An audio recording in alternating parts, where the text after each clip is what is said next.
Hi, congratulations on your new RV. We're really excited for you. Please make sure before you're signing that you bring the following items with you. If you're a cash buyer, please make sure that you bring a cashier's check, no personal checks at time of signing, or you may bring actual cash. If you're a finance customer, please make sure that you bring proof of insurance listing your specific lien holder. If you need that information, please call us ahead of time. Also, make sure that you bring all valid driver's license of all persons that will be listed on the title. If you have a trade that you're trading in with us, please make sure that you bring your 10-day payoff as well as your title and all persons who will be listed on the title of that trade. Arrive 30 minutes early before your appointment time so we can properly inspect your unit, and also make sure that you have the fridge on and running prior to arrival. If you have any questions, please feel free to give us a call at 810-686-0710. Thanks so much. Have a great day. Hello, it's Mike from TradeWinds RV Center, here to congratulate you on your Sunnybrook Raven 3250 RE fifth wheel. I'm here to walk you around it, show you how to use a few things to get the best out of your camping experience. Let's start by talking about arriving at the campsite and a few things taken into consideration when parking. On your campsite, you've got your big slide here, but you'll also have an awning coming out. That's probably going to come out further in your slide, so leave plenty of room for that to come out. On your off campsite, besides your slides, I want you to also think about where your power and water connections are going to be. Your power is going to plug in right in front of your tire on your driver's side of your tow vehicle, and then your water is going to be ahead of that. So park accordingly so you can utilize the facilities at the campsite. Once you arrive and unhook our hitch, we'll level our unit. We can extend to raise, retract to lower these landing legs. Now, I recommend getting the stick on level. Have someone stick that on the side. Keep an eye on it while you're running that down. Once you get a level, we'll go ahead and stabilize it. Your unit is equipped with power stabilizing jacks in the rear. We're just going to simply hit extend and run these down. As I do, I'm going to recommend stabilizing jack pads. Jack pads are going to protect the feet of your stabilizing jacks from dirt, debris, hot black top in the summer. Grab a 2-pack of those, put one down underneath each one. You'll see one. Occasionally one will go down before the other. Now remember, our unit's already level, so all we want to do is stabilize these. So all we're going to do is run this down just until it's taut and it feels like it's going to lift the unit, and that's where you're going to want to stop. Bam, we got our unit level and stable. Now we can hook up our power and water. Again, big, long 50 amp cord. Plugs in up here. 30 foot. Way these go on is it will, actually these aren't the locking, so this goes going straight. Yep. 50 amp cord at the end of that cord, should you need it. Plug into a campsite that has 30. There's what we call a dog bone, bringing from 50 down to 30, and also in your convenience pack, 30 down to 15. Get your power hooked up. Let's hook up our water. Docking station is in a big storage area here. So 3 ways to set up our water. There's city water, there's tank for tank fill, and then there's normal for running it off that full tank. To the right is where we're going to put our water in. But let's start with a water pressure regulator. This water pressure regulator is going to reduce your water pressure to 40 to 50 psi, protect the lines in your unit. Always use this when putting fluid in your unit because you don't know what the water pressure is at different campsites. Hook that up, hook up your hose, but before turning your hose on, come to your right to your hot water heater. Make sure your drain plug's on. You're in there nice and tight. Once that's in there, you can go ahead and turn that hose on. Make sure you point it down towards city for bottom. Once that hose has been running for a little while, go inside and deploy those slides. So what I need you to do is get inside and open up all of your water taps. Get a nice steady flow of water going through them, get all the air out of the lines.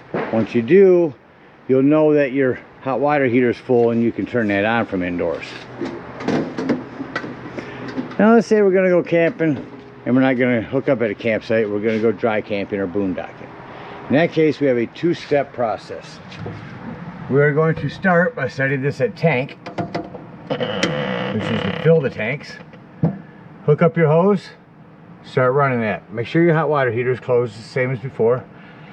But now you're going to go inside and someone's going to watch the levels of the tank rise. Where you check your black and gray tanks, there's also one for your fresh water. Once you see that's full, remove that hose and then switch this to normal, and then you'll turn on your water pump whenever you want to utilize that water. Don't turn on the water pump when hooked up to city water. That is already pressurized. Alright, we're all set up for power and water. Let me go ahead and walk you around the rest of the unit, continuing here in the docking station. Up top, a hot and cold shower. A couple of 110s, cable and satellite connection, a little magnetic light, so you can see in here at night. That's for Ethernet. Black tank, or excuse me, sewage holding, and then a couple of wastewater tanks, so black and gray tanks. A convenient area here to twist open to send your hoses down through. In our big storage here,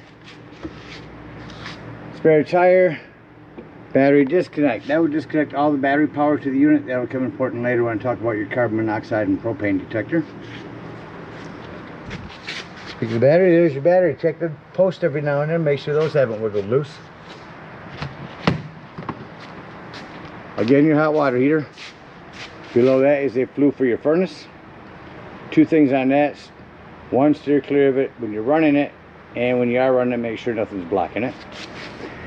There's where we'll dump our black and gray tanks. These are both access to the back of your fridge. This is access, a vent for your microwave. And down the back corner, got a ladder, utilize it. Go up there a couple times a year, check the seams of your roof, and caulk as needed with recommended RV roofing caulk. Come around to our campsite. Again, our power stabilizing jacks. You have awning covers on here. Now you do have two sets of steps on here. Someone put some aftermarket solid steps. Underneath there's some foldings. And then back in here in your storage, you'll have your jack for your manual override for your power stabilizing jacks, which I'll show you right now. So we have the power stabilizing jacks on the rear, but if again for some reason you don't have power, you have this hand crank and it is slotted. Line those slots up with this little bar right here, and then you can bring these up without power. So nice to have that manual override. You also have a hand crank in there for your spare tire.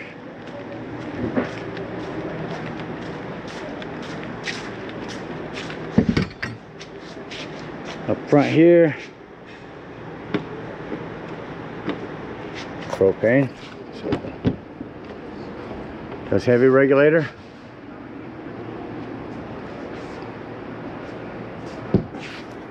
And finally up front here, some storage, a docking light,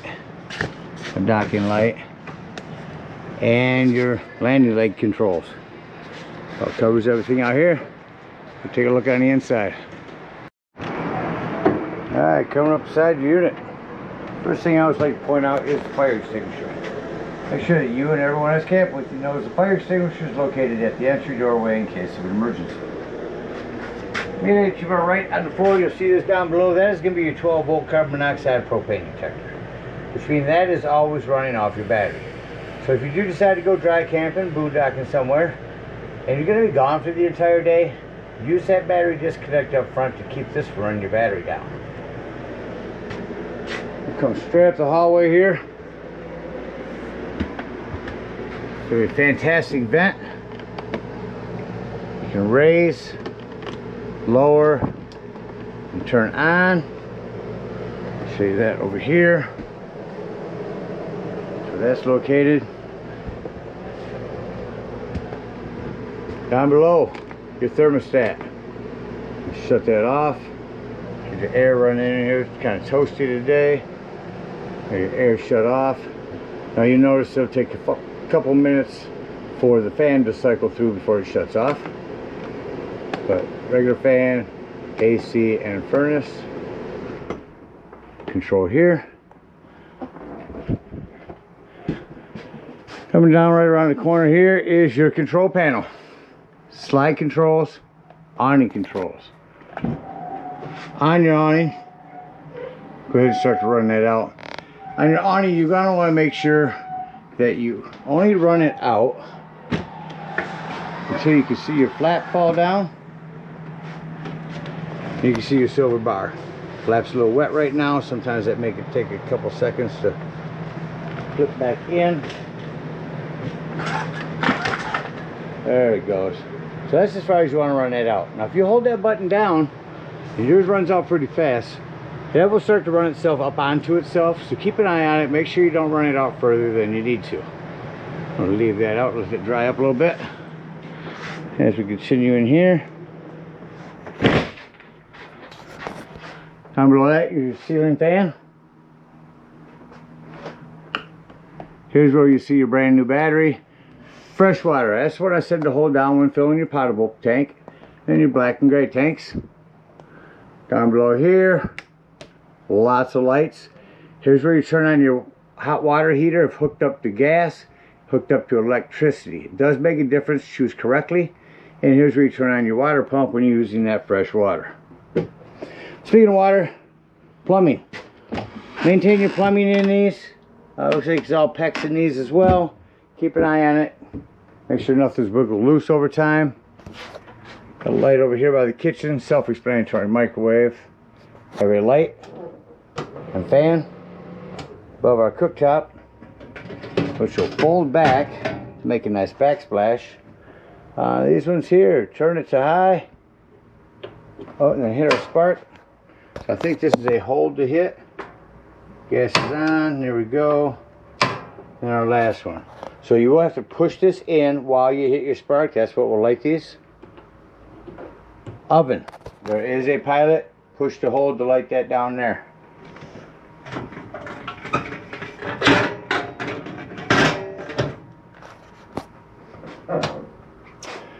Fridge. Go up top here. A couple of settings on here. We can turn that on. Auto is what you're going to want to run on. Auto means when you're plugged in, you're running off electricity. As soon as you unplug, you're on gas. Or make it strictly gas. If the light starts flashing, your gas is low. Or 12 volt.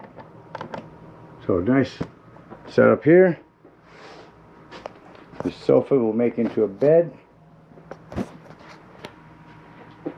Got more lighting up here as well.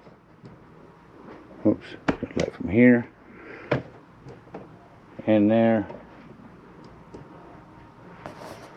More lighting up there. TV, sound system. Turning TV on here real quick here. Get to come on. Well, that's coming on. Sound system comes on pretty quick. We'll just turn that up. So zones. Everything's off. Outdoors. Up here as well. So dual zoned, 3 zones. Fireplace, not just for looks anymore. I can go through and show you all the pretty colors. Turn the flame on. But the biggest thing, folks, is the heat. Crank that heat up in here, and if it gets toasty in here in the morning or evening, chilly, excuse me, if it gets chilly in the morning or evening, that will get it toasty in here. Turn the TV back on here. To locate that remote with controls here on the side. Up top you got a couple of speakers. Your AC release. There's the TV. That off. Coming into the kitchen, some Chairs you might want to strap down for travel. There's a spot for a bungee or Velcro. Coming all the way up into our bathroom. 110 with GFCI reset right there. And plumbing. Keep an eye on it. You do have a hand crank open power exhaust vent here.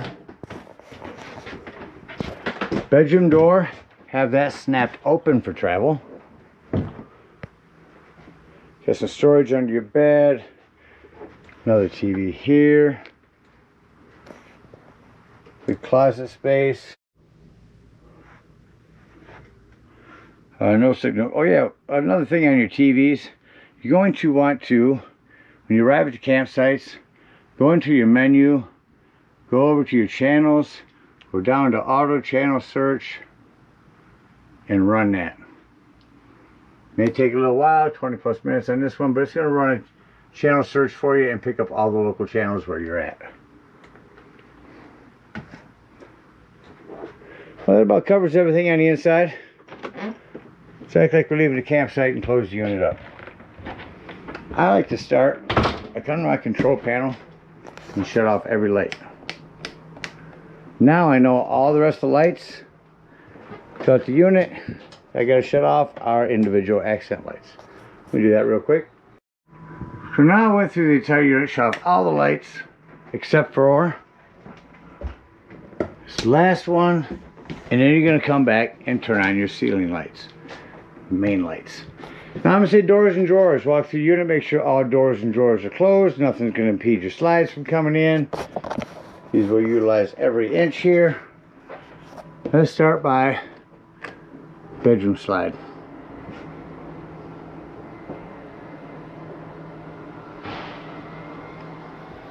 That's when you pretty much have to listen for it to be closed.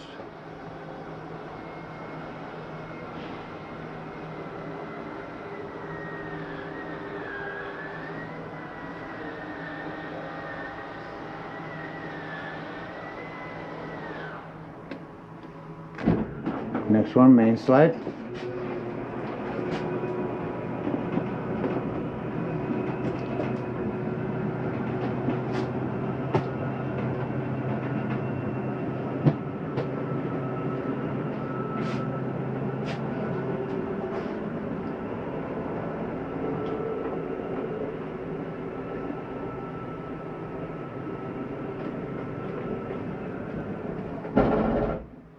Did you hear that? That is just the slide mechanism saying I'm in all the way, let go of the button. It's nothing grinding, it's nothing hurting your slide. It's just what it does when it reaches this end point. Or out sometimes as well. Alright. Shut off our lights and exit the unit. Find these steps. You want to make sure your exterior door is all the way open, otherwise this will catch on it.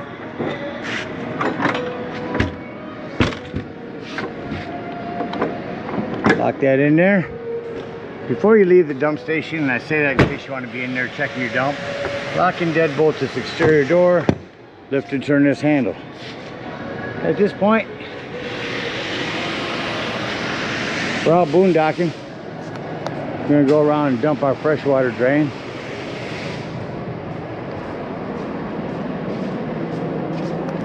Right back here.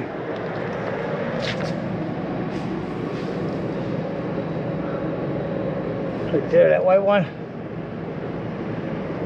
Bring it for stabilizing jacks.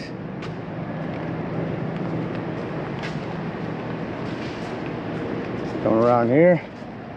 You just hit retract. And head on home. If you're at a campsite, unhook your water, your power, your cable.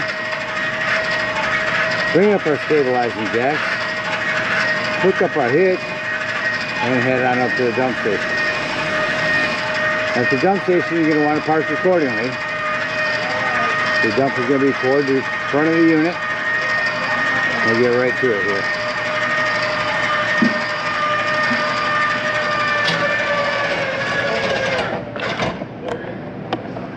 Run around here.